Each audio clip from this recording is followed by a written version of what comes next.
Whether you keep them in your home or love to see them in theirs, these are the creatures that bring us all together. Reptiles. We're going to be delving into the experiences of reptile lovers from around the block and around the world. This is the Reptile Talk Podcast.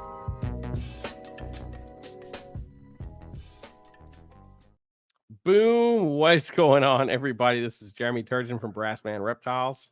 Is that Rob? I think is that Rob? I was keeping it real. Hey, we are back from Daytona, and what a time it was, Dude, it was pretty awesome. Not gonna lie, I did a little bit of most of the things that I wanted to do the weekend. I did a little bit of herping, saw the show, saw some people, hung out at the gazebo. Hell spent yeah! some time on the beach. Did not swim with sharks. Did not swim with sharks. I did bring the little shark that Yes, you had gifted to me. yes. But I did not go swimming with the sharks this time. I didn't have Matt Bowers with me, so I can't go swimming with the sharks without him. That's true. That's true. His We missed our muscles buddy keep him Matt. away. It's they know that's the guy that punched us in the nose. He'll wrestle him. It's true. It's true. But before we get started, tonight's episode is brought to you by Black Box Cages. If you're looking for a cage or a rack or an enclosure or a hide or a shift box or, all the works, make sure that you hit up Black Box Cages. I am loving these enclosures that I've got. I got to make a video on them so I can explain to people why I really love them, because they've worked out really great for the scrubs, and I'm thoroughly enjoying it. So heck yeah, I know. I want to do an update video on the rack for the leopard geckos, so people can see now that they're officially in use and we've been breeding geckos. I want to do an update and show off the rack and how it's doing, because I also am very impressed by it and am enjoying it quite a bit. So yeah, not having to drill through the enclosures for my heat panels or for the lights or for any of that is just like worth its weight in gold. Dude, 100%, man. 100%. It really is. Yeah, because let me tell you, the other cages I got, I had to drill them for heat and lights, and it didn't come out so hot. Yeah, right. I'm trying to think of ways to retrofit it now so I can make it look less bad, but it's like, wow, I just wanted extra ventilation. That's why there's so many holes back there. That's why this looks like that. Yeah. Ventilation is key. Yeah. Yeah. Oh man. So how was your Daytona trip? Dude, Daytona for me was great. So it was the first Daytona working with USARK. So I did have some work to do, but it was cool. I made a post on Facebook today because I'm pretty much 99.9% caught up with all the animals after the 4 or 5 days away. But admittedly got like 0 pictures for myself. Yeah. Everything was focused around the content I needed to get for USARK, which is cool. So I'll live vicariously through that. It's okay. But yeah, last year there were way more personal photos. But yeah, it was a great Daytona, man. I was looking forward to it for a while. Obviously, my partner Mark came with me, and he was also excited for the show, but also like a bit of a vacation, which I think we were both kind of very much in need for a bit of a break. So seeing great people, great animals. If you were a turtle person, that was the show to be at, dude. So many freaking turtles. Yeah, spent some time on the beach, hung out with a bunch of people, ate plenty of great food. Unlike coming back home, I'm currently dealing with the tail end of some food poisoning nonsense. So yeah, so bear with me if my energy is a little low, guys. But yeah, it was really just a great time. Also nice to not drive it. I know you guys drove. Yeah, I drove. Yeah, I appreciated the flight for sure. But you guys had a purpose for driving, though, more so than just the ridiculous cost of airfare. Yeah. But yeah, man, how about you? I mean, the show was great. I mean, like I said, I got to do a little bit of herping, got to see a pygmy rattlesnake, which, hey, anytime you see rattlesnake, anytime you see something venomous, it's cool. Checks off the list for me.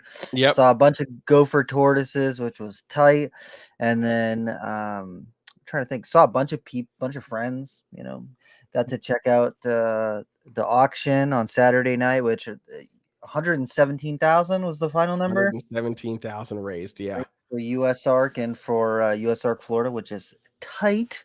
Yeah. Really great stuff. Good people.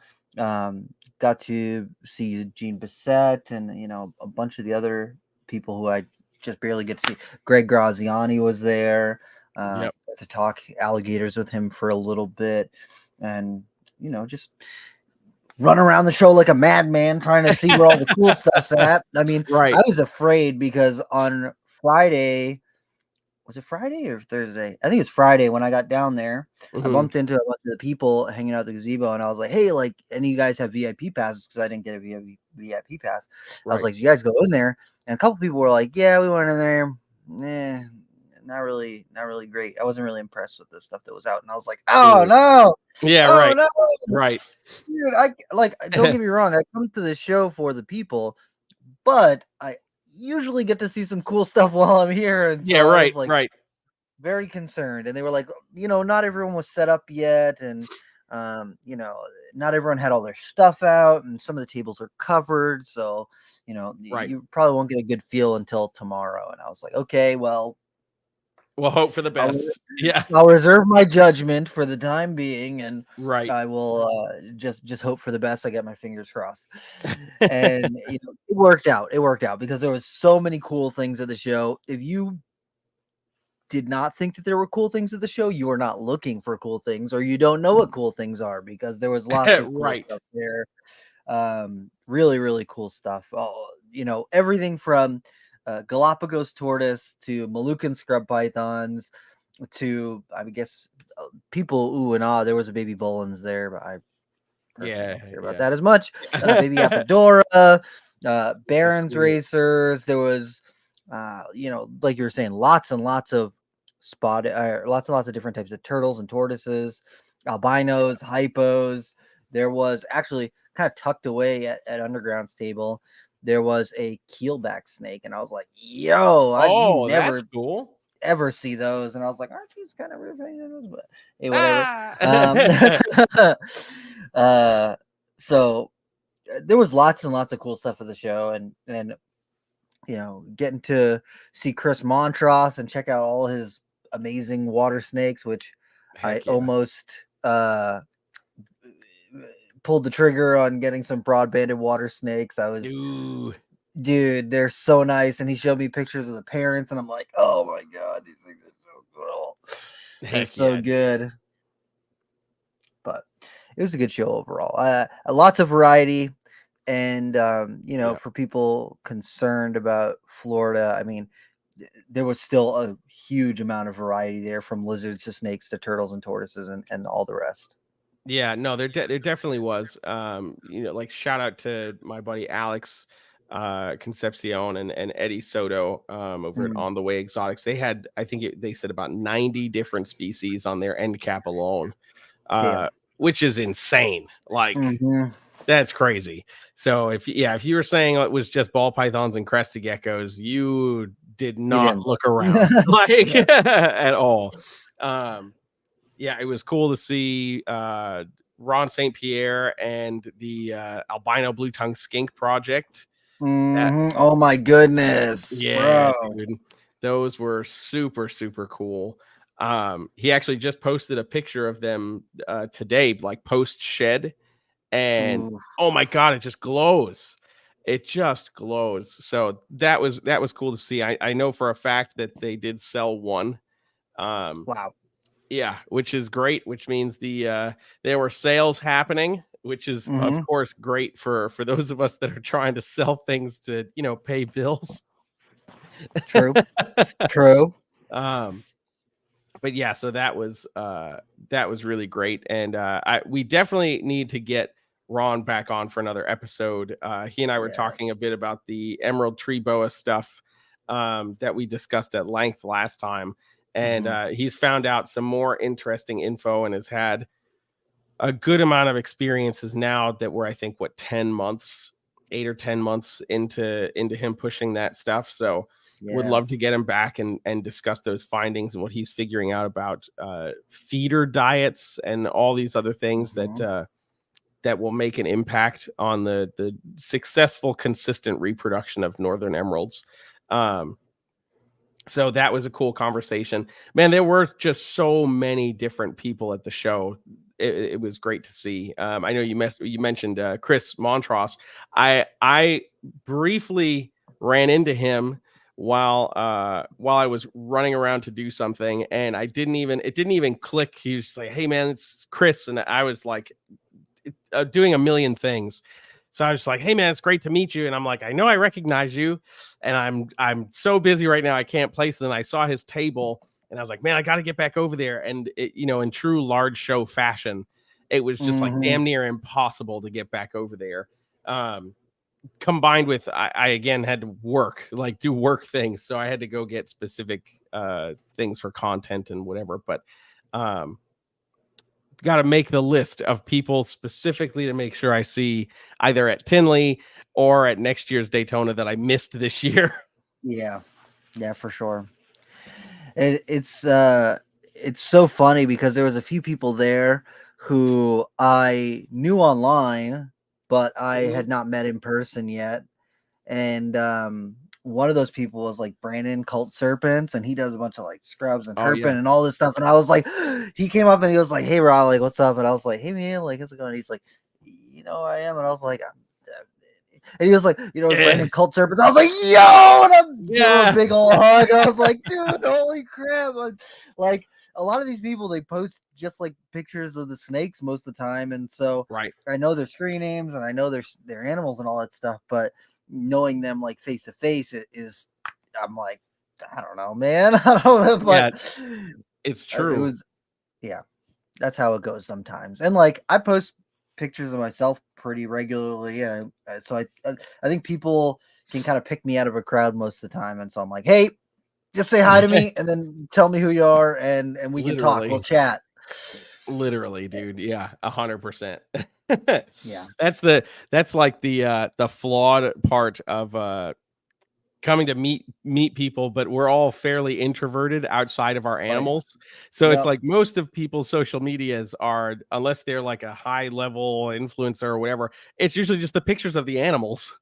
Yeah. and they're just like, "Hey, I'm so and so." And he's like, you got to give me more than that, bro. Like, you know how many hold on, put a snake in your hand and let me see. Yeah, do you have the exact background that you take those pictures with? Because then I'll know for sure. For sure.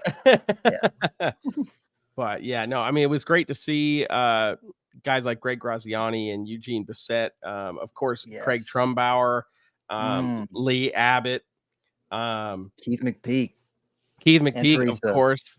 Yes, absolutely. So, okay, so here's my funny Amazon story when it comes to Keith and Dennis. I know it's coming.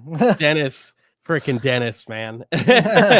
So Dennis says to me that he got some Amazons from Keith, and I was like, "Oh man, that's really cool." And he's like, "Yeah, man. So I was gonna get this Amazon from Keith, and he reached back out to me and asked if I was interested in some others, and I wasn't totally sure." And he was like, "Well, I'll just bring him to the show, and whatever you like, we'll figure it out, and whatever you don't, or maybe I'll go like talk to Jeremy or something."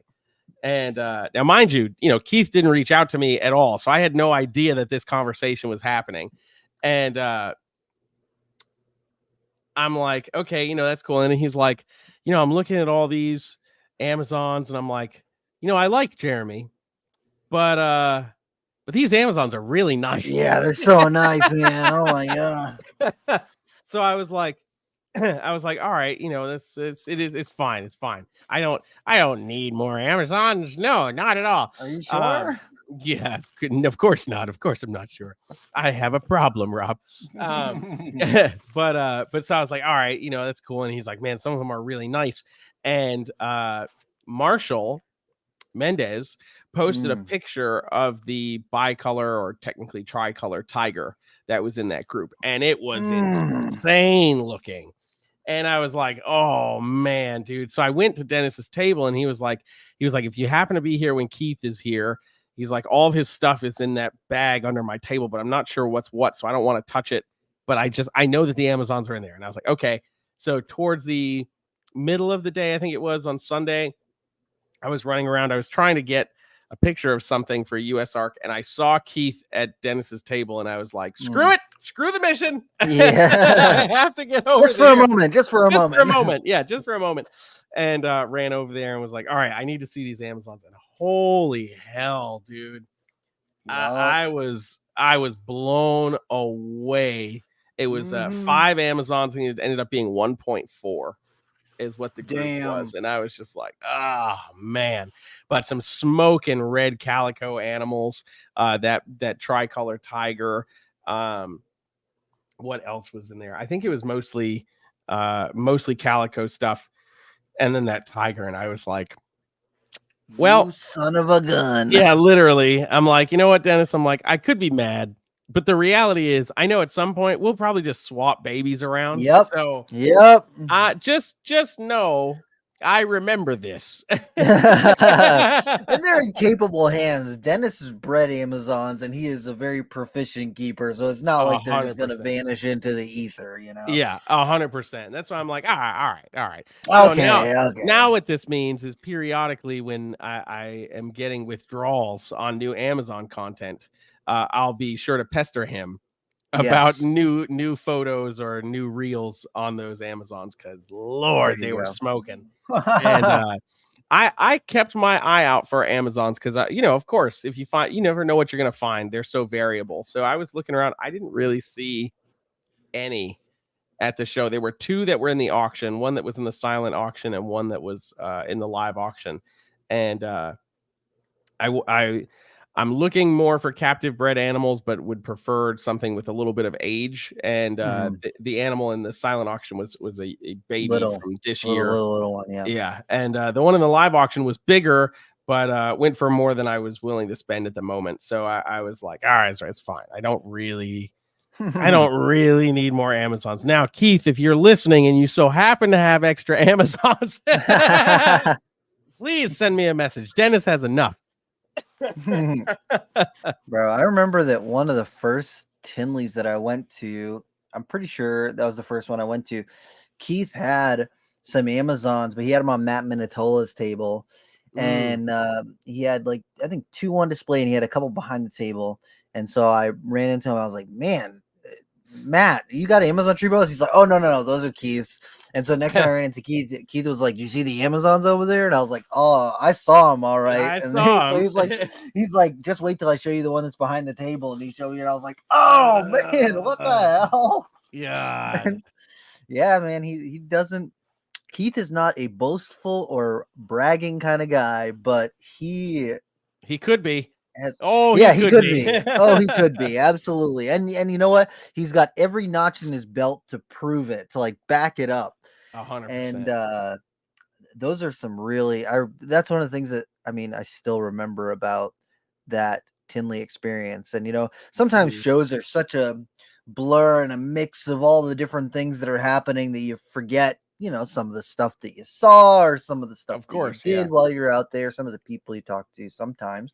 But that was one of the things that always stuck with me from that Tinley that I went to. And then we got a bunch of people together for a blood python guy photo. And so we got Matt Minatola in there, and Keith, and I think Lon was in there, and a couple other people. It was pretty cool. Heck yeah, man. I know I side tangent on Matt. So Matt has been very, very patiently, but also very anxiously waiting for me to pair that VPI Super Stripe animal. So that's happening this year. So of course, or this coming year. So fingers crossed. And then I can, dude, it'll be crazy as hell to be like, yeah, I sent that to Matt Minatola. What? Yep. Hell yeah. I'll take it. I will take that notch. Exactly. But Yeah, man. Nah, it's so ironically on this Amazon adventure, I don't even know if he realizes this, which would be interesting to talk with him about. So the first Amazon I had gotten when I wasn't necessarily looking to get back into them was at a Northeast Carpet Fest, and it was from Keith. It was a Keith production, and it was being auctioned off. I think we were auctioning for a US ARC or something along those lines. And I won it, and I was like, I don't know what the hell I'm going to do with this because I haven't kept Amazons in a very long time. But that was kind of what got me bit by the bug again, because it was also the first time I had a captive bred Oh, hell yeah. So, and that was 7 years ago, 7 or 8 years ago, because it was right before I came to Nerd. So, Wow. so yes, about 6-7 years ago now, which is crazy. Time is flying by. Yeah.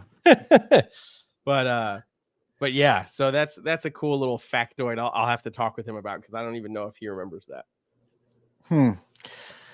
Yeah, man. I saw some Amazons of the show, but they were all like wild caught stuff. But there was a couple like nicer looking ones, but again, they're just like wild caught and a little on the smaller side. So there wasn't any like right. I remember you sent me that nice high red bicolor animal. That was a nice one. But yeah, I'm yes, that is an ATB in the background of this podcast. That's my male bicolor king, who has currently been breeding with one of my tiger girls, who is developing quite nicely. So fingers crossed. I had 3 females just start cycling out of nowhere right now. yeah, now. So I've been keeping them fed and been pairing them up, and they're moving right along as they should. So I might have some early 2025 babies. So tight.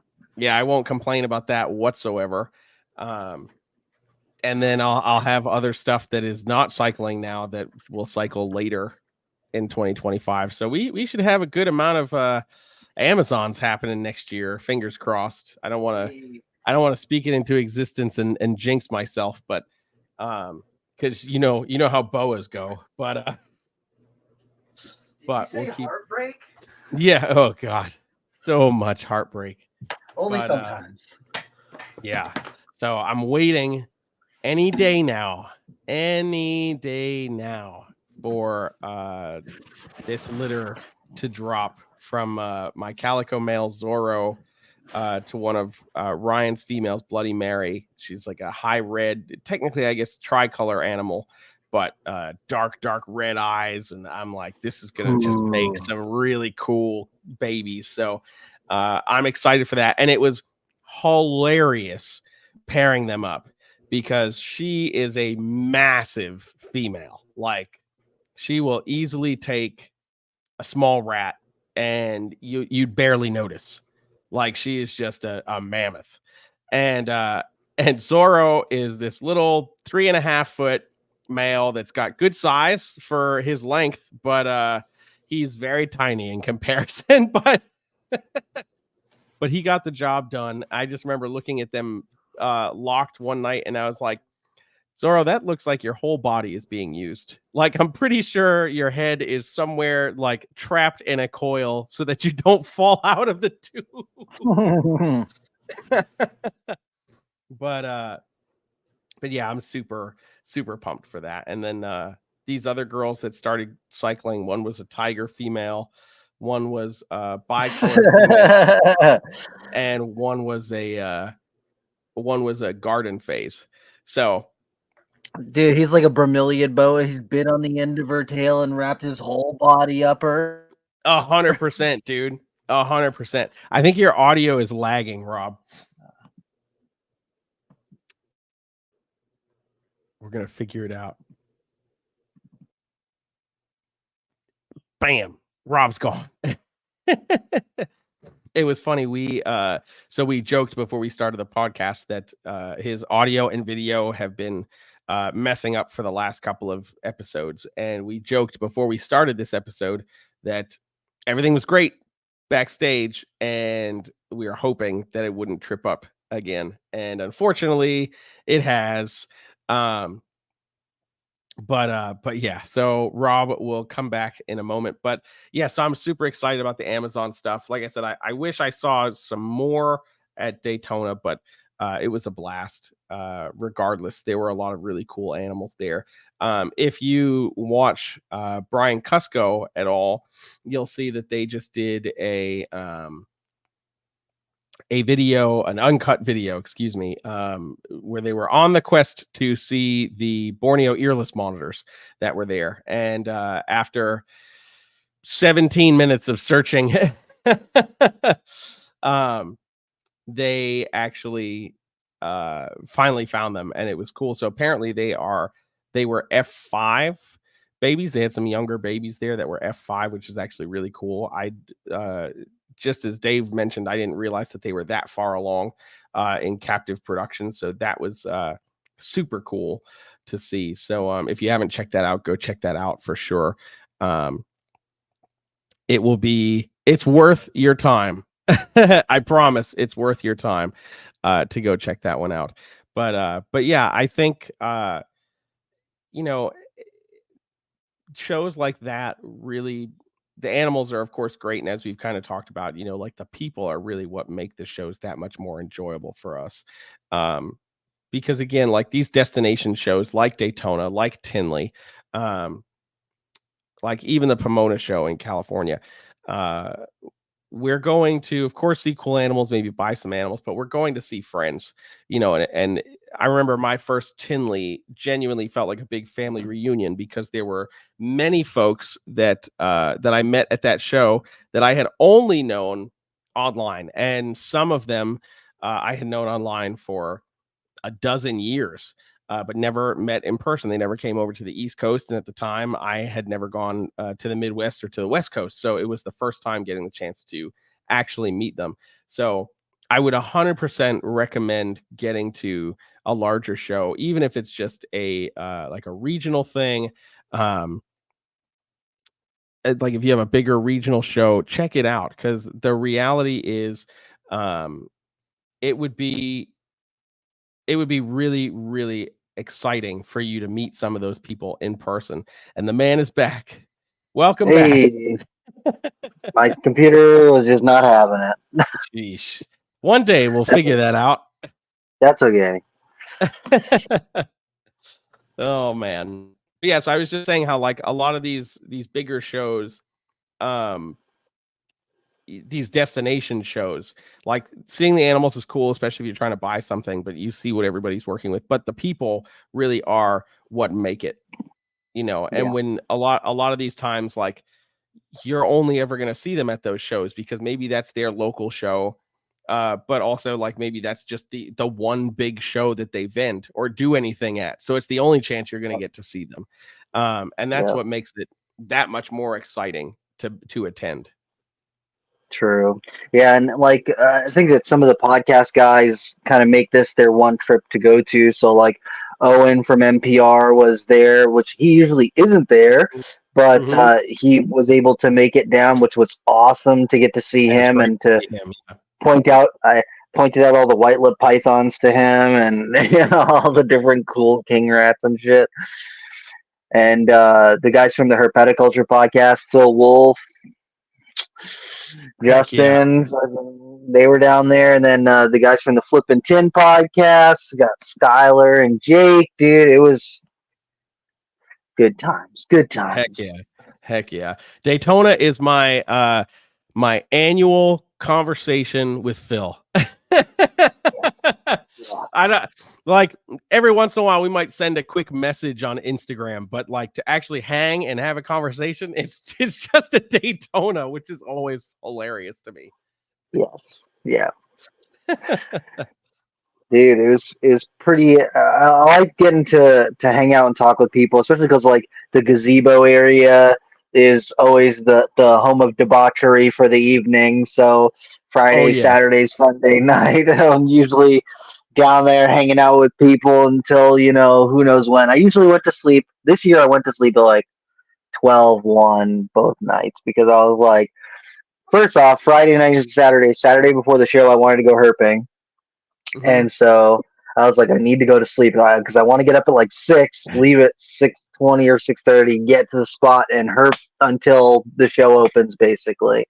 Right. And that's what I ended up doing. And then on Sunday, I was like, okay, I want to just get some rest before I do the show because I'm going to be running around like a like a maniac trying to talk to everybody and see if there's anything I missed from the day before and take pictures and hook up with people. And so I both nights I went to sleep kind of earlier than because last time I went, I think I went to sleep at like 2 or 3 in the morning. Right. Exactly. Consumed by the hangs, man. And I was hurting when I went herping in the morning. Right. I bet, dude. I bet. Let's see. Our buddy Tony is here in the chat. He asked if there were any Javanicus support or representation in Daytona. I didn't see any. I didn't see any. Nope. Tony, that means you got to vend the show, bro. Yeah, no Acrocortis at all, no Granulatus or Javanicus, which is good and bad. It's. I'm going to preface this by saying it's good because it's not someone peddling a bunch of, because most of the people who would have it at this show would be peddling freshly born imports, and they probably aren't going to do well. But it's bad because you do want to see some representation for them for some of that oddball stuff at the show. Right. 100%. I think that the last time I went, there was one Javanicus at the show, but it was like a bigger one. That's fair. Yeah. So I'm gonna see. We might get a cameo in a moment to give another angle of the Daytona shenanigans. But yes, surprises. I would expect Florida to have them, but 100% with that reason. Yeah, absolutely. Yeah, I agree with Rob on that for sure. Yeah, it's cool, but it would be cool to see them, but also, yeah, not cool. So Tony, come vend the show. You gotta get out here, bro. Yeah, you gotta get out of here. That's what we're saying. That is what we're saying. Come vend the show. It can't be that difficult to put those snakes in containers and ship them across the country. I would not. It's okay. Just put a picture. Just put a picture on the table. Yeah. Oh God. Cameo time. Hey. Daytona in the house. Wow. Hey. So for those who don't know, we saw the moon. We did see the moon. For those of you who don't know or don't follow me enough to know, this is my partner Mark. Mark came with us to Daytona and had a great time. So what was your favorite part about Daytona? So Matt, I'm horrible at names. His Gecko? Oh, yes. Gecko Matt Baranek at Sassabeck Reptiles. Yes. Hey. We got a lot of geckos. A lot of them. But also, I got a day gecko. Shout out to Yoshi. Hey. Setup was nice. He's very professional. I always say this. I said this when we walked away, that he was just very clean and very professional, and I love Yoshi. So bam. Definitely shout out to good people. I had such a great time. We like the hang, the beach, also seeing the Rob. I love seeing the Rob is absolutely necessary. Love seeing the Rob. Is that Rob? Is that Rob? Is that Rob? Rob?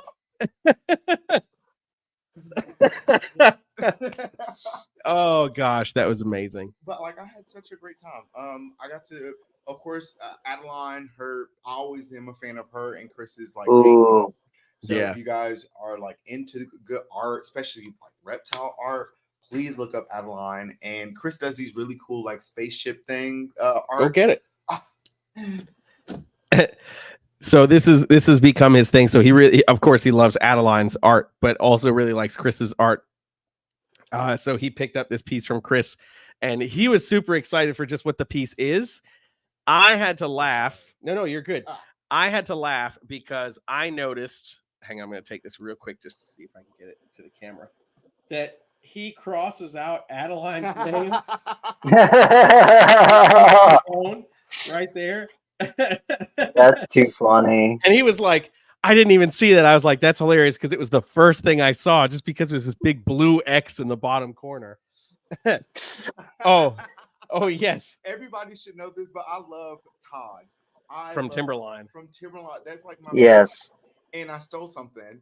Well, he gave So it to me. apparently, Todd has his own trading card. Oh my goodness. So he came over to me and he was like, I got a Todd card. And I'm thinking he's geeking out over a fucking business card.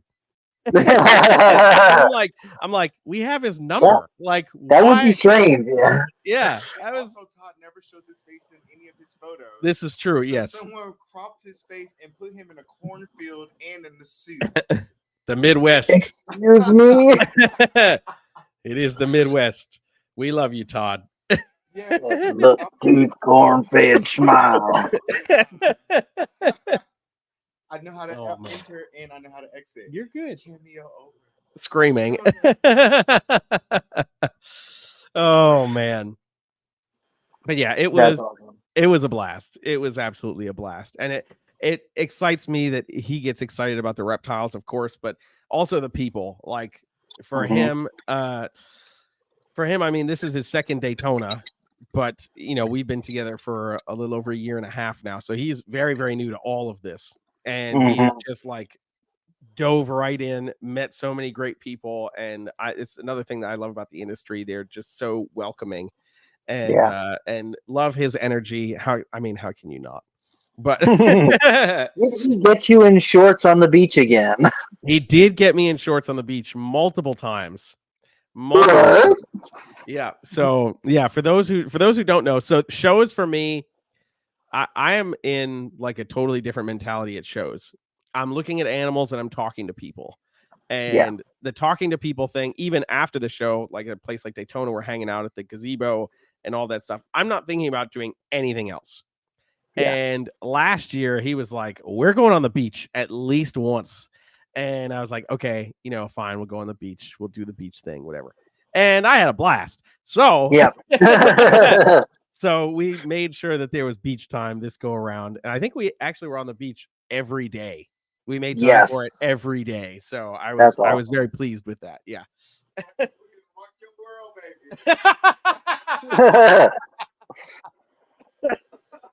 baby. Oh my gosh. Amazing. But yeah, so it was just a blast. That's awesome. It was a blast. But yes, we got lots of geckos. Shout out again to Yoshi from Modern Reptile Shop for this peacock day gecko, which is a cute little guy. So fun fact, peacock day geckos were my absolute favorite day geckos as a kid. I don't know why. Yeah, I don't know why. Just something about them. Anytime I saw them, I was like, I like that a lot. I don't know why, but it was for me. It was a toss up between those and the gold dust day geckos. Okay. Those were featured a couple times in a couple different books too. Yeah, for sure. Yeah. So I love that. That's cool. And then of course, shout out, as we said, to Matt at Sassabeck, because the leopard gecko rack is it's kind of full. It's kind of full right now. So if you're interested in leopard geckos, we're gonna have a lot in 2025. Hey. So see, woo-hoo. I got away with not buying any animals, which is awesome. Although, like I said, dude, I told you, Dark Horse, I was so tempted by those broad-banded water snakes, and I want to get some broad-banded water snakes, but I also want to set them up a little bit different than what I would be able to do right now. And so I was like, I will circle back. I want to get some of these, but I also want to be able to set them up in an enclosure where I can interact with them and work with them, because they are so interactive and smart and interesting. And I was like, I really don't want to just put them in a rack and not be able to do that right now. So I didn't do that. And then our friends, I don't know if they want to be named, but a couple of our friends had to rehome some corn snakes. And so they asked me if I was interested in a corn snake, an Okatee from Lee Abbott. So everyone who gets on me about the fucking Okeetees, are they from the Hunt Club? I have one from the Hunt Club. Actually, I have two from the Hunt Club now because Hey. my male is a Sherman line crossed to a Lee Abbott line. And then this female that I just got from them is a Lee Abbott line. So I'll have actual Hunt Club Okeetees. And then they also gave me two reverse Okeetees, a pair of reverse Okeetees. Which is awesome. So yeah. And so I knew I was going to come home with those. So I was like, I do not need to buy any snakes. I've hatched out a whole bunch of snakes right now. I just got to focus on getting all those guys feeding and then selling those and moving them out the door. But you know what I did get at the show, which I am really excited to show off because this is something that I've wanted for years and years and years, and I was not able to get one until the auction on Saturday night. But I got this sweet Daytona 2008 Daytona Expo. This is the year before I went to my first Daytona, and this is the year that I was like so angry that I wasn't able to make it in 2000. So I was born in 1989, so I was like 19 years old when this expo happened. So I couldn't really make it happen myself. I was not in an appropriate place to make it happen myself. And the next year, I convinced my mom to help me out to get down there. But this year, 2008, on the front, it's got a jungle carpet python and a blood python. And on the back, it has the blood python symposium with Tracy Barker, Kara Glasgow, Kara Norris now, Ryan Norris, Dave Barker, and Cameron from Bushmaster. And they all did a symposium talking about blood pythons. And I was like so pissed that I couldn't go. And I've been looking for this shirt since then. And I've been trying to hunt one down. And people just will not come off of them for the most part. The people, at least the people who I know who have one, they're like, "Nah, I'm keeping this." And so I was able to snag this at the auction, and I went back and forth bidding with someone. No, sorry. This is the one that Alex Huang Pandas Fauna had bid on, and then you wrote in my name, and I ended up winning it. Yeah, he said he didn't remember bidding on it, so it's all good. And then the other shirt I got at the expo is I was just talking to Kristen about how I wanted a shirt with a rhino viper on it. Yes. And this Daytona Venomous Expo shirt has a rhino viper on it. And it does not have 2004 is when this shirt is from. Oh, dang. And I was like, bro, that is it. And so when I saw that shirt, this is the one that I bid back and forth with a couple people on because I was like, sorry guys, but I need a Rhino Viper shirt. And what better than a Daytona Rhino Viper shirt to go along with my Blood Python one? And so I was really, really excited to snag that. So I got to message Kara and see if I can send her the Blood Python one and have her sign it, have her and Ryan sign it. And then I don't know if Dave and Tracy would do that. I bet you they would if I sent them the box and stuff. And yeah, they probably would. Cameron's retired now, but I would love to get him to sign it too. That would be pretty tight. That would just like coup de grace, the piece de resistance to make it worth it because they're both 2Xs, so they're a little big on me.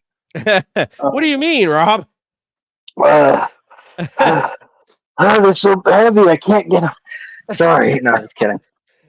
But they're a little too big for me to wear, but I am going to frame them and hang them up. So hell yeah. I'm excited for both of those, and those are my big purchases for Daytona. I went out and got 2 T-shirts, and that works for me, you know. Hell yeah, dude. So that Rhino Viper shirt, that's a 20-year-old shirt. That's Lord have mercy. Wait, is this older than Lucas? No, Lucas just turned 20. He just turned 20, yeah. So this shirt is as old as Lucas. Cobra Keeper Jr., I'm looking at you, bro. That's crazy, dude. That is crazy. And it looks good for being a 20-year-old shirt, bro. It does. That's why I'm shocked. Even the Blood Python one for 08, that looks really good too for so what is that? A 16-year-old shirt? Yep. That's pretty damn good, dude.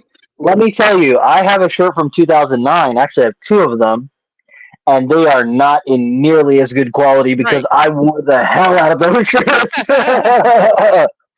And I don't want to say they're not cool, but they had like just like a tree frog, a tortoise, a boa, like just generic. And I wore the hell out of those shirts, man. They are not in this good a quality. That's funny. Yeah. Hell yeah, man. That's awesome. That kind of stuff is what makes this so much fun, dude. Like there's so many memories attached to that kind of stuff. And Yes. like even if you weren't there, like Mhm. it's just it really is kind of a part of history, especially with something like that blood python shirt where they had the symposium. It's got everybody's name on it. It's like, nah, these were some people. Think about blood pythons 20 years ago, bro. Yeah. Yeah, for real. Like what? You know, so it's Mhm. like these people were the pioneering people. Mhm. Like that's badass. Yes. Yeah. I feel very lucky to have this shirt now, and this is a little piece of blood python history, and from somebody who has always loved bloods and short tails, it's something that might not be as valuable or like worth as much to a lot of other people, but it means a lot to me. So, Yeah. Hell yeah, dude. That's super exciting. did you have any animals of the show that really like wowed you, blew your mind? Lee Abbott's table. Oh my goodness, bro! The Baird's corns. They're not Dude. hybrids, people, but there was this morph that he had there, and it looked like a Baird's. The thing was like silver and an orange head. The thing was crazy. Yes. Yep. Dude, he just has some insane animals. You know, I mean, his Anery Okatee stuff, Oh, the Okatee stuff, just in general.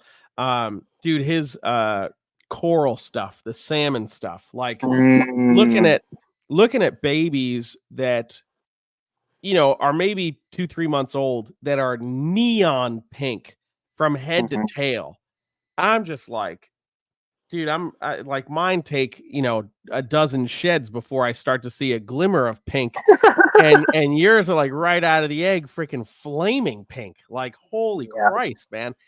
That, like, if you don't know corn snakes, then you don't quite understand the significance. But like Lee Abbott is like a godfather of One corn of the snakes. OGs. Yeah, Yeah. so it's like he's all that polygenic stuff that like people freak out about and stuff now. Like he was one of those guys that was like discovering that Yeah. like at the very beginning, and have now just refined it to a point where it's like it's been line bred, but then it's been outcrossed and bloodline strengthened and all this stuff. And like he's the guy that's like doing that kind of work and Mhm. has been doing that work for so many generations of colubrids. It's oof, it really just blew me away. Of course, I saw right next to his table. I always forget the person that's at the tail end of his table with the scaleless palmettos. I just like the look of that, like Sharpie on a paper towel, kind of like ink blot kind of look. I just like that. I know you don't like that, Rob, but I like that. I don't like it enough to spend 10 grand on a pair of them, but Sheesh. yeah, but I like that. I do like that look. Yeah.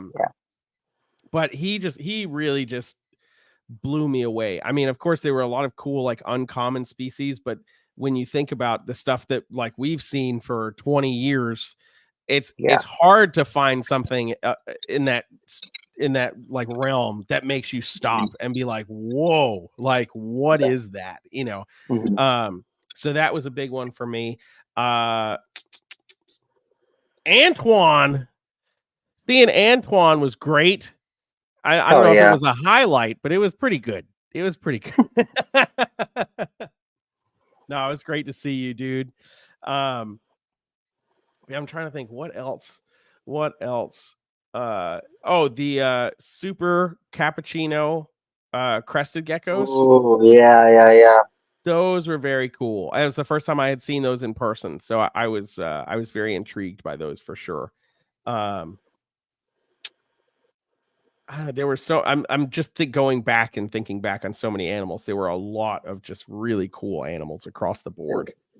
Captive bred Cuban boas there. Those are pretty Oh yes, rare, pretty and the tight.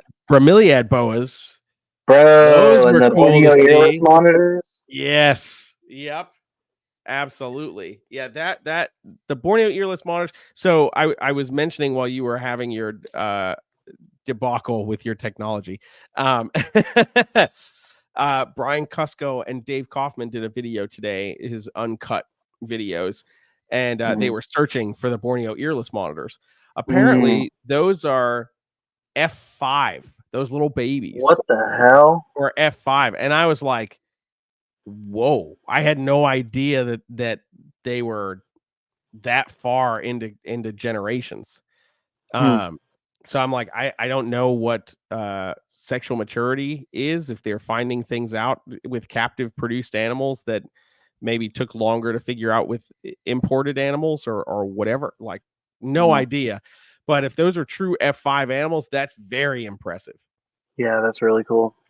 So, I've heard that they're not tremendously hard to breed. They're still a monitor. They still need, to be within parameters and everything. But I've also heard that they're not exorbitantly hard to breed like some of the other species that, we've heard of. So, right. Apparently people are breeding those more than the Dorianis, the blue tail monitors. So that's cool. Yeah, that's super. I mean, I know a bunch of people who have tried to breed blue tail monitors and end up with one eviscerated monitor or two. Or three. They don't do well together for whatever reason. Yeah, probably have such a small window where the females are receptive or whatever. But yeah, those Borneo earless monitors are freaking tight. I keep going back to that red keelback snake because you just don't. That thing's. I missed that, so I'm mad. I missed that. That's cool. It's just because sometimes I go to these tables and I'm like, what the hell is that thing? Yeah, 100%. I have not seen one of those.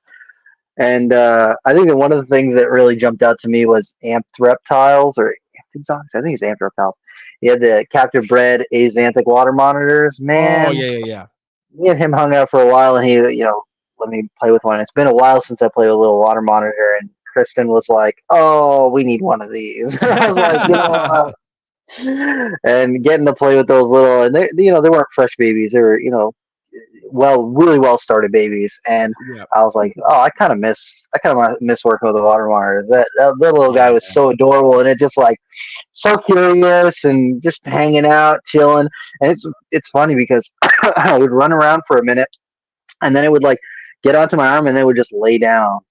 And Kristen's like, oh, like he's got a good spot. I'm like, yeah, he's got a good spot, but wait 1 minute. And then he gets up and then he jumps up onto my shoulder and walks around the back, and then he kind of stops over here, and then he keeps going down. And yeah, I was really excited about that. Those guys are really cool. And he had double het axanthic sulfurs, and I was like, oh man, those are gonna look so cool. They're gonna look so nice. Yeah, those will be badass. Yeah. He had a couple, I think, teen eggs on the table too. Some really nice stuff. Did you see the was it Eastern or Southern? I think it was Eastern hognose snakes as soon as you go into the second room. Or yeah. There was a few baby little tiny micro baby hognose snakes in there. Oh dang. Yeah. That's probably why I didn't see them. I didn't get to look at tables that intently to look at tiny worms. I walked past them 3, 4, 5 times before KJ pointed them out to me. He's like, hognose snake. And I was like, whoa, Eastern hognose snake. That's cool. I didn't know you could sell those in Florida. Also true. Yeah, that's interesting. Huh. They must have Simus down here. I don't know if they have the platy rhinos. Right. Dang. But that's cool. Yeah, and then, dude, the beetles. The freaking giant Hercules beetles. Did you see those? I did see those. Bro. Those were awesome. So freaking cool. I spent probably on Sunday, I spent maybe 30 or 40 minutes at that table just like looking at the different larvae and the different beetles and just checking them out because like I love bugs, man. I love. He had some stag beetles on his table, and he had those giant Hercules beetles, and they're huge. They're like freaking 6 inches long. It was giant. Some would say too big, Too big. What? Oh man. They were great. But the dude was super chill. He was just like, yeah, like I've been raising beetles and I got all these cool things, and then he's got these 2 giant beetles eating on these little jelly cups on the table. It's just so freaking cool. That's And then awesome. I spent a little bit of time with the Yoshi and Tino over at the Modern Reptile, the Reptiles With podcast. They did a little Saw interview with that. me on Saturday, and so I think they said they released their show recap today or yesterday. Today or I yesterday, think today. I think today. Or and I think today. Yeah. they said that they're going to release my talk separately. I don't know, next week or something. So Word. should be good if people are curious to see what me and Yoshi have to say about metal and snakes. You should listen to it. If you're listening to this, you should listen to it for Yoshi's story about how he came face to face with a rattlesnake. Oh, heck yeah. That's perfect. That's perfect. So for those who don't know, Yoshi is not a fan of frogs or toads. Oh, he's afraid of them. Yes. So as we were walking, Mark and I were walking past this table, I shouted over to him and had him come in front of the table, and he's like, "What's up, man?" I was like, "This frog," but I had nothing in my hand. But it's funny because so we have at the apartment complex, there's a very large southern toad that just kind of exists in the area. So every once in a while when I see it, I'll take a video of it and Send put a it on my picture? Instagram. No, I just put it on my story on Instagram. Oh, okay. But it never fails. Yoshi is the first person to respond and be like, "Nah, bro." That's too funny. It's amazing, man. Freaking amazing. Oh gosh. That's too funny. I'm trying to think of like what other crazy stuff that I like. Stuff that the Moluccan scrub was not expecting to see that there. I was pretty excited to see a scrub python at the show because I was like, well, it's Florida, no scrub pythons. But I guess since Moluccans are Classilepis, you can have those. And they had a Tannenbar there, Similia, Nada. You can have those too. Although I would not trust fishing game to know the difference between any of those things. Right. But that was pretty cool to see those. There was a decent amount of green tree pythons there. There was some Egyptian Uromastics, the big honking ones. Those are pretty cool. Those are awesome. There's some ornate Uromastics too. I missed those, man. I looked around and I saw pictures on people. I think it was Mike Kosicki's page. He posted some pictures of some, and I was like, I missed those completely. Yeah, those were like stunning, dude. I think those were at Alan Both's table. I missed Alan Both. How did I miss Alan's? What? Oh yeah, man. He was in the second room. Damn. He was in the second room. He had a lot of cool stuff, dude. I'm so mad. I should have just taken a video of it when I saw it, but I was like, nah, it'll probably still be here, and it wasn't. Of course, it wasn't there. This stunning lineatus, and I was like, Europlatus, and I was like, oh man, like there's a pair that he had, but this one in particular was just immaculate, dude. Like the contrast, the striping, it was just holy crap. And I was like, I gotta get a picture of this. Like, I want to hold it and I'll do something for a US Arc or something. Like, this is just a really spectacular looking gecko. And again, I was in the middle of trying to find something else or find somebody else. So I was like, I'm gonna come back, like I'll be okay, I'll come back. And dude, by the time I got back, it was gone. And I was like, damn. Like, yep. I'm like, shit, man. But yeah, that diversity again, I think that was overall such a big highlight because I think we're so used to hearing, especially in more recent years, like every show is just ball pythons and crested geckos and whatever. And dude, there were so many different species in that room, or in those rooms. It was just genuinely very impressive, like very impressive, and made the weekend that much cooler. Like, for real. God, and then I have one joke that was stated between myself and Eric Kohler from Midgard Serpents, and it revolves around Jason Balin. Oh boy. Jason Butterfingers Balin. That's all I have to say. Jason Butterfingers Balin. I watched this man drop not just the beverage at the gazebo. That was the antithesis of it all. It was just like, dude, you can't hold on to shit, buddy. But I was talking with Kohler and Balin I think he just had like a cup or something. And he's just kind of like messing with the cap or whatever and just drops it. And I'm like, wow. Like what transpired? I've seen you doing this for like 3 minutes out of the corner of my eye. You've had the cup very well held in one hand. Like, I don't understand. And then, the cup falls, whatever. He puts it down. Then the next thing is a freaking cigarette lighter. And I'm like, dude, how do you hold snakes? Like, these are things that move. Like, the bar's got to cut him off, okay? He's had enough. Dude, he probably brought his own. But I was like, come on, man. How are you holding that tiny little carpet python when you can't hold a cup and you can't hold 2 cups or a lighter? The carpet pythons hold you. That's actually quite fair. That is actually quite fair. But yeah, I was laughing hysterically at that. I'm like, come on. So Jason Butterfingers Balin. That's the new nickname. That's the new nickname. Bruh. I'm trying to think of like who else we got to see while we were down there. We got to meet Gary Shavino, which was pretty awesome. You got to meet him. I already met him. You guys hadn't met in person. I got to meet him, which I didn't realize. I thought that you guys had already met. So that was cool. No, we've talked a little tiny bit in DMs, but not really. And so getting to meet him in person was really great. Get to talk to him for a little bit. I honestly wish that I had a little bit more time to talk to him because I feel like he's got some really interesting perspectives, and he's a really nice guy. So got to see him. I'm trying to think who else was all there. Alex Wang, Pandaswana. I've known him for probably 15 years and got to meet him for the first time, which is awesome. Heck yeah.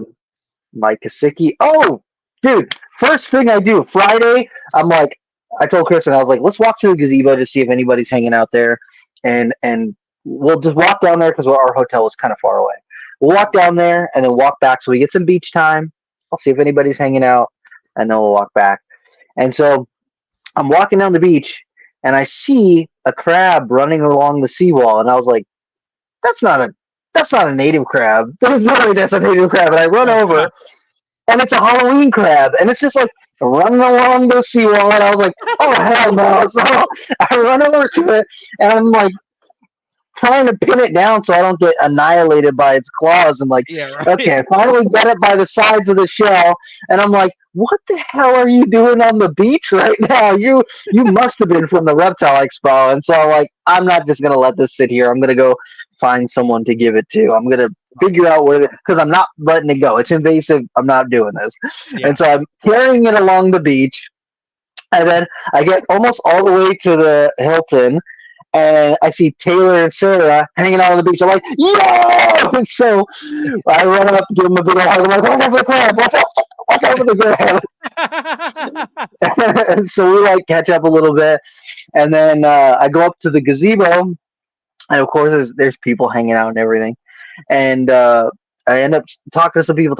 And Skylar, I was like, dude, here, hold this. Or Casey Cannon, he's like, what do you got there? I was like, a crab here. And so he was like, oh, and he just grabs it, and it's fucking going after him. And I got some pictures of Casey Cannon. He was posing with it. He's like, yeah, crab.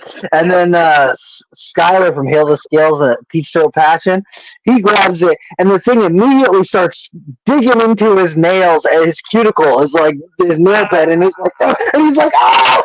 Ah!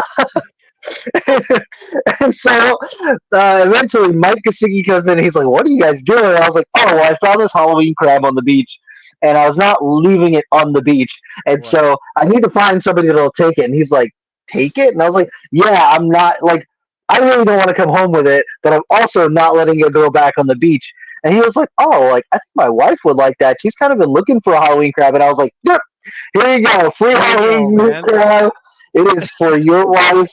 It's destined to be. Here you go. This one is all for you. And he's like, what are we going to put it in? And I was like, I don't know. Empty out a cup or something. Like, I don't know.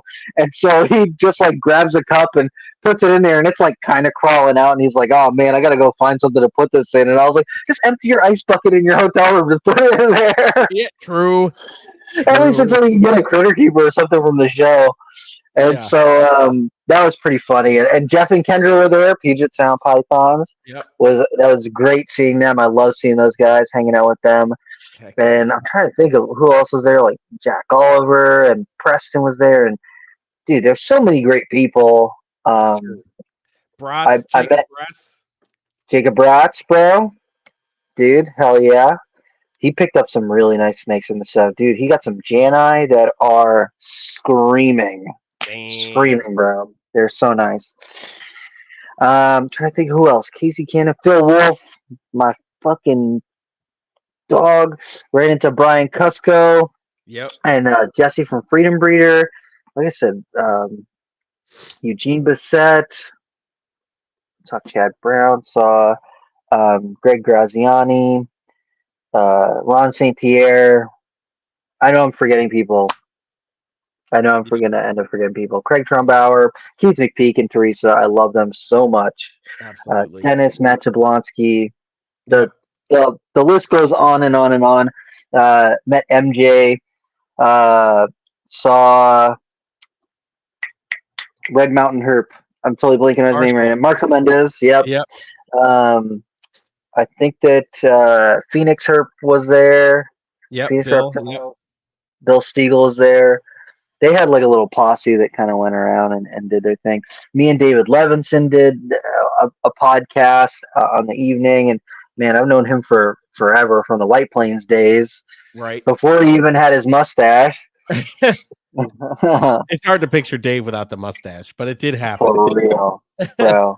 He showed me a picture of a timber or canebrake that he found, and it was the most phenomenal looking Horridus. I think the bars were like solid black, and then it had a beautiful tan stripe down the back. The thing was phenomenal. I need to get him to send me a picture of it because it's amazing. That's impressive. And yeah, man, we saw Lucas. It was Lucas's birthday, man. Yep. The kid is 20. Right. I gotta send you some pictures of the first time that he came up to Nerd because I have some on my phone, and oh my goodness, he was a little baby. Child, yeah. Yep. That's funny. But, dude, trying to think. Who else, man? I saw so many people. Danielle, I saw, and there's people who I missed, like Ryan Martinez was there. Completely missed him. Just did like you see Steve Tillis? I did see Steve Tillis, and we talked for a little bit about some of his the project stuff that he's got going on, and big shout to him.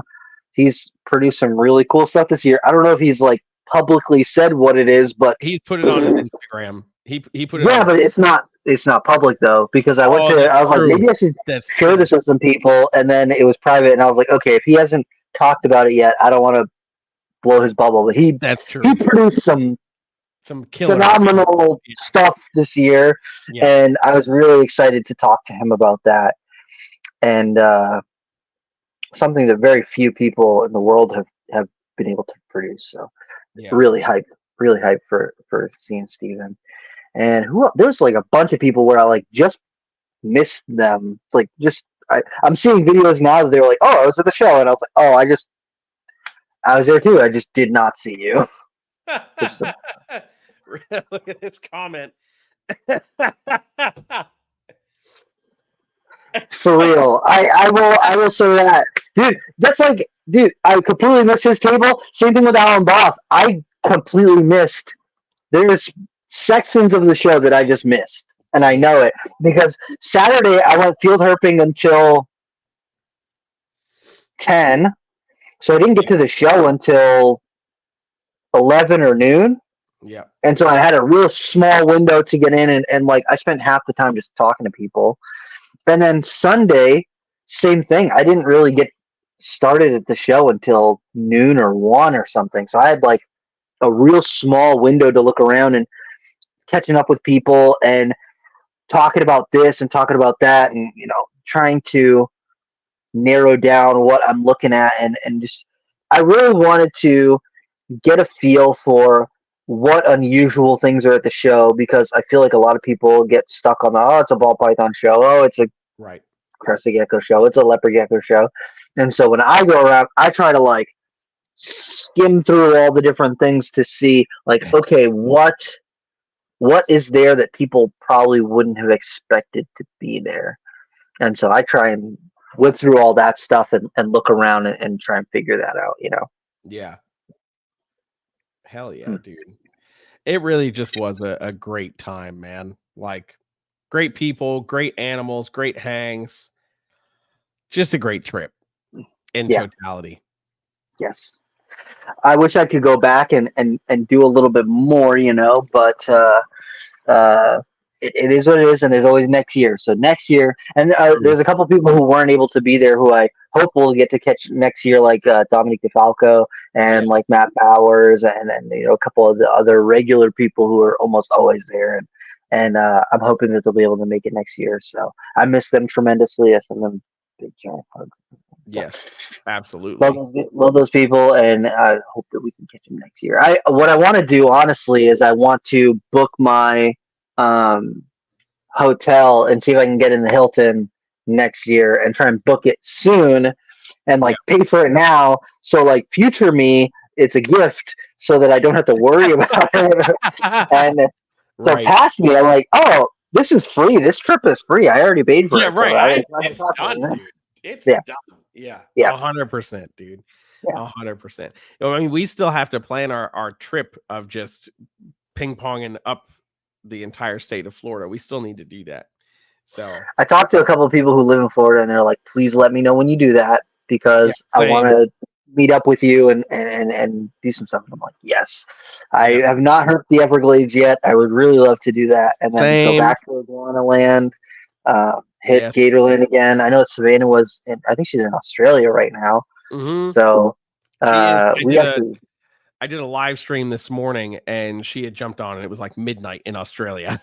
Damn. I was like, you're living in the future. Dude, I just saw Ashley Dezen posted a night tiger snake, which is like an Australian Boiga species. That's cool. I was like, whoa, I did not think I would live to see the day where those are coming into the US, but there they are. I mean, she's in Canada, so technically they're in Canada, but it's open for potentially coming into the US. So I sent that to Owen, and I was like, dude, you need to get these. Right. Exactly. They love Australia so much, they should get it. Right. Just a treat for yourself. Just a little treat. Oh, and then the stuff that Keith picked up some Shinosaurus, dude. I got to check those out at his table, and then he picked up a little Amarali. There was like Catholic Amarali at the show. I was like, Bolivian boas, bro, these things are phenomenal. On the same table, they had Southern white lip pythons. I was just gonna say, did you see the Southern white lips there? Yeah. Oh, I saw them. Dude, I went through, and like I said, I'm really bummed that I missed Alex's table and then I missed Alan's table, because I tried to scan through that show as thoroughly as I could, and I know I just missed some stuff. I know that there's some stuff in the main room that I know I missed certain aisles because of how I was walking through the show, and I kept running into people, and I'm like, did you see the Borneo earless monitors? You got to come see them. So I kept dragging people over there to go look at them, and then the Moluccan scrubs, because there were some scrub people at the show. But I was like, I kept, I would do the right side of the show, and then I would bump into someone. I'd be like, you got to come over here. And then I would be like, and I got to go grab a soda. And then, I did the right side of that show like 4 or 5 times. And then the left side of the show, I maybe hit half of it, I just barely saw some of the stuff. So I know I missed some stuff, but I was really excited to see the those Amarali, and then the Southern white lips too. Yeah. Hell yeah, dude. Yeah, again, like diversity was at an all-time high, and that definitely As helped far me as Florida show that laws. it's special. Yeah, right, exactly. As far as what could be done, yeah, Yeah. for sure. That But was some cool. so here's a cool thing in conversations with Elizabeth and Daniel from USARK Florida. So obviously they have a new executive director, Ryan Young, I believe is his name, and seems to be still a pretty stand-up guy, very open in communication with Elizabeth and Daniel. And if we've noticed, Florida's been fairly quiet with regards to some stuff from FWC, and a lot of that has to do with that open line of communication. So certainly don't want to be jinxing things, but it sounds like we've got a seat back at that table down there, and that is huge for sure. So kudos to Daniel and Elizabeth for all the work that they've done to establish those relationships, and hopefully kind of keep Florida at least where it is for now. Let's not have it get any worse. Yeah. Well, that's, I mean, with some of the stuff I've been seeing over the last couple of days about some natural lands potentially being lost to land development, there needs to be some movement on that. Yeah, conservation efforts for wild land needs to be stepped up for sure. In the land of land developers. Yeah, for real. Yeah, that's very frustrating. If you want to learn a little bit more about what we're talking about, you can check out. I think you might have shared it in your story on Instagram. I have not yet. I was waiting to read some more about it after work today so I could share it with some more info. There you go. You can check out. I shared it on my Instagram, and shortly you can see it on. Well, by the time the podcast goes up for the general public, you'll probably be able to see Rob's Instagram. But yeah, there'll be links everywhere for sure. Or you can also just check out USARK Florida on Instagram, and they've posted a bunch of stuff about it too. Yeah, it's a lot of scary stuff going on, and Florida for reptile keepers just continues to look scary. And I know that they're trying their best out there, but man, when people in power don't really care what the public says, it's tough to make a difference. That's true. It's very true. A sad fact about the state of the state. So yes, unfortunately, yeah. But hell yeah, dude. Well, that rounds out our time. We've gone over a bit, and that's okay because we had a great time at Daytona, and I can guarantee you there's shit that we missed and didn't talk about. And that's okay, because you know what? That means next year you need to be in attendance to the Daytona Beach Reptile Show, so you can get in on some of this insane action. So debauchery. The debauchery. So Rob, I'm going to change the question slightly, just slightly. So what in the realm of the Daytona show had you the most excited? I think seeing that Malukin really had me excited, and I was like, I can't spend money. I was like, that thing is nice as hell. It was a male, so like, do I really need it? But still, to have a Malukin, I was like, oh man, let me just go play the lottery real quick. I can maybe win it tonight and buy it tomorrow. But seeing that Malukin was hype, and then just seeing my friends, getting to hang out with people at the gazebo, and Eric Kohler, and getting to talk snakes with people, and sharing some herping pictures with people, and getting to check out all the just talk to people. I talk to people online a fair amount about all the snake stuff, but getting to talk to people in person is always like the best. And so I think that is what really stuck out to me, and getting to see some of the cool animals up in person, and talk to people, and just hang out with some of the buds was probably the thing that had me most excited about reptiles. I think after a show like that, you get a little bit of a buzz of like, yeah, fucking let's do this. And so I always look forward to that. And then it just gets me jazzed for next year, because I think that next year So this year after the show, I stayed for a day, and then I drove up to Savannah, Georgia, spent a day there, and then went to Charlotte to go see AFI on Yep. Tuesday night, and then drove home on Wednesday. But I think that next year I'm going to take off the same amount of time, or maybe another day, and then just do Daytona. And so like maybe do Thursday, go to Gatorland, and then Friday hang out, get the VIP, go in, check things out, hang out with people. Saturday, Sunday show, and then Monday, Tuesday, Wednesday, just like hang out at the beach and just do some road cruising and hanging out and all that jazz. Hell yeah, dude. I think that's going to be the move for next year. And maybe Tinley. I don't know. Tinley. I like the Tinley show and everything, and I like seeing the people there. But it's also cold, and Yes. I hate the cold. Understood. Understood. I want to make it, but also the money and the cold. I'm like, yeah. So Yeah. we'll No, see. so I've been joking because I'll be at Animal Con the week before Tinley and then going to Tinley. So Oof. I'm like, I'm gonna sweat my balls off in Orlando and then freeze them off in Tinley all within a 7-day period. Yep. Dude, I remember the first one I went to, I was like, I can walk to the show. Nah, bro, you cannot. Like, icicles are dripping from your face. It's just it'd be bad. Yeah, no bueno. Nope. I've had that same thought too, and I'm just like, Uber sounds cool. Yeah, and like I think the one of the last years I went, the hotel was like across the street, and I was like, I can do that. And then, dude, it was just unpleasant. You just don't want to do it. You'd suck it up, but you're just like, yeah. Or you like wear a jacket, and then you're like, okay, I'm at the show. Where am I going to put this jacket while it's 80 degrees? Yeah, exactly, dude. Oof. Exactly. Wow.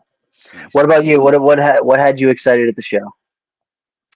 Honestly, just talking to people, man. Like that was probably the biggest highlight for me. I think like when I first came down to North Carolina, I did so many shows. And then as the years have gone on, I've done less and less and less.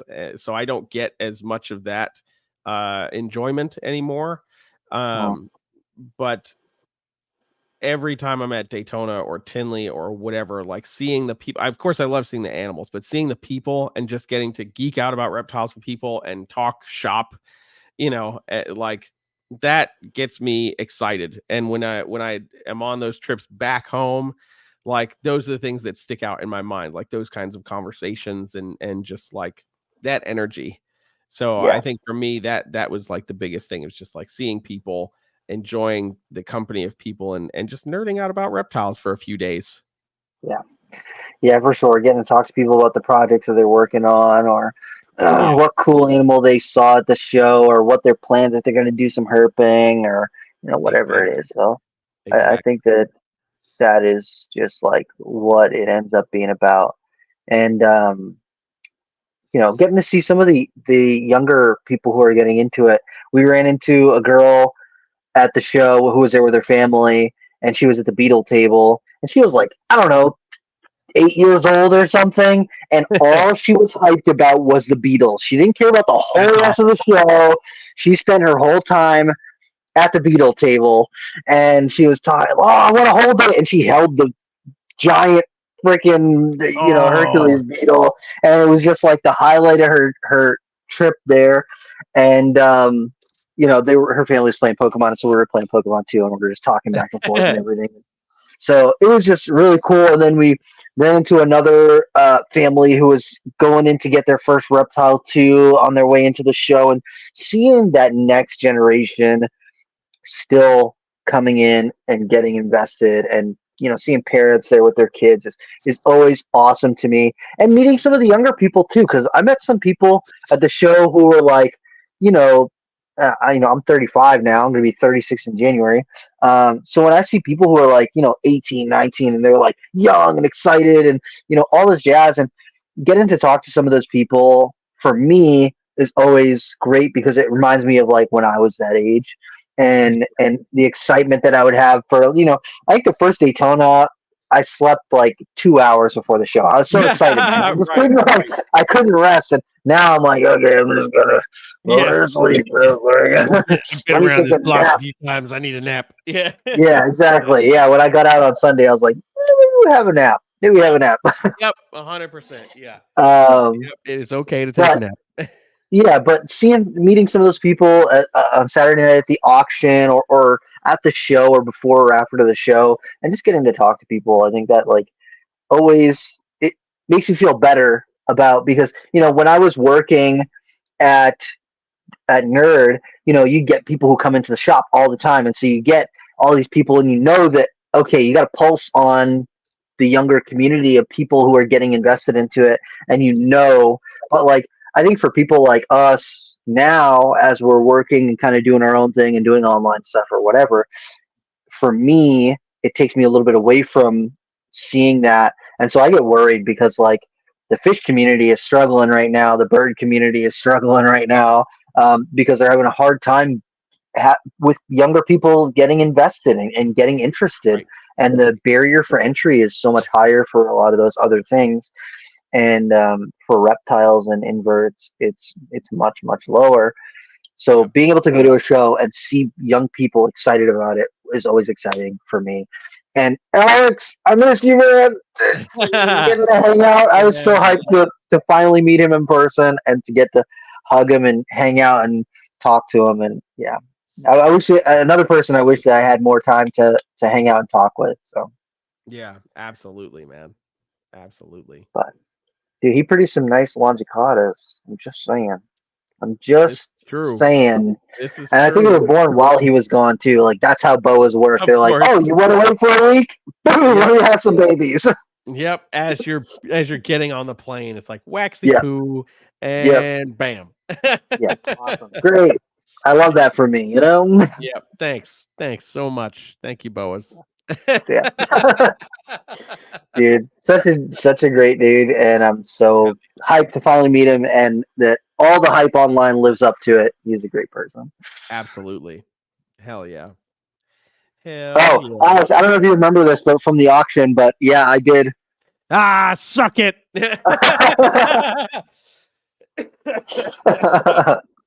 Oh man.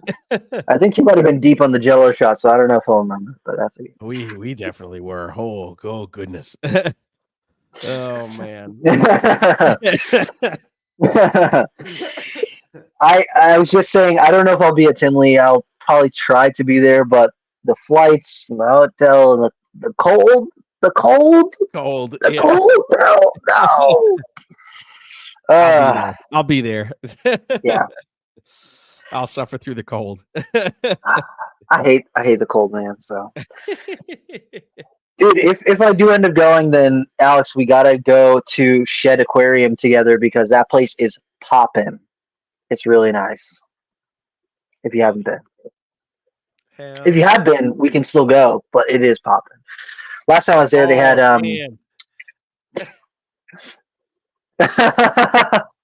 Dude, I'm gonna hope that you don't have to do that because I did produce some really nice super striped Borneos this year, and I should be able to get a couple $100 each for them. So as long as those guys establish okay, I should be able to move some and make it. So we're in what? We're in August right now. We're at the end of August. I got September, October. I got a month and a half to do that.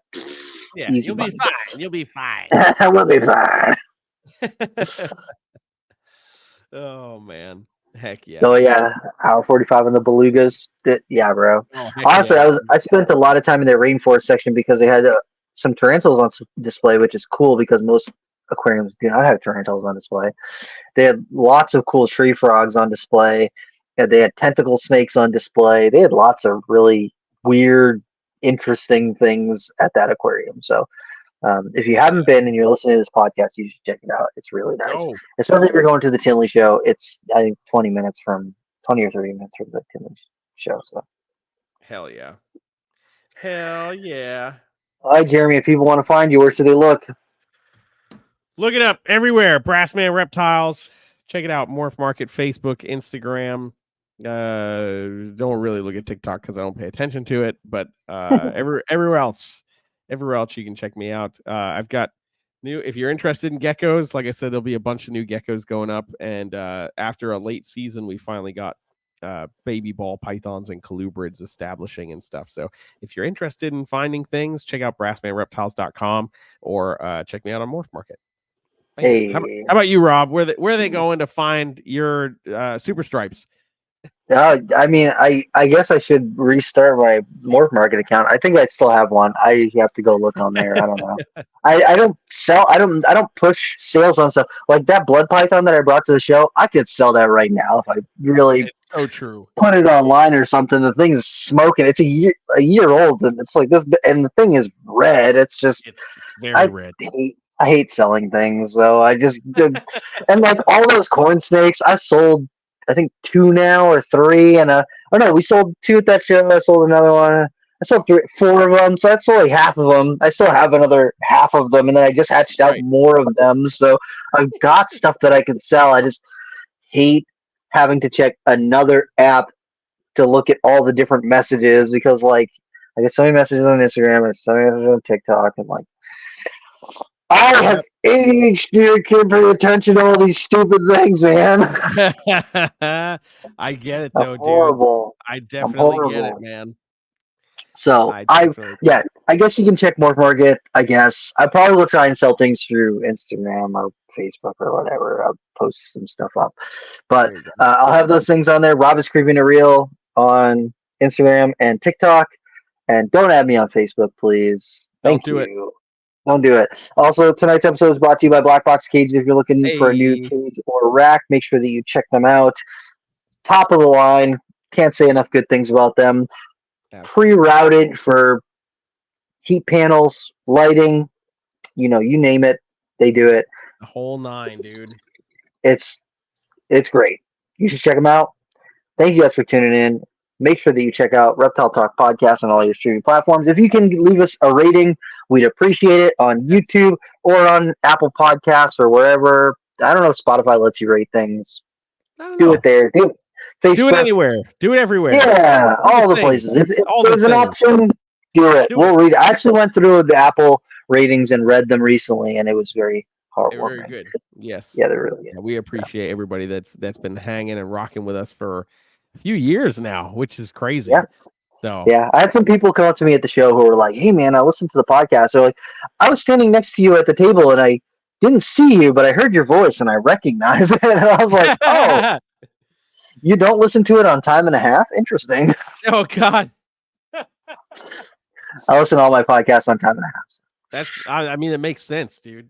It definitely makes sense. Just while I'm working, it helps keep my brain going. 100%. Yeah. Brain go.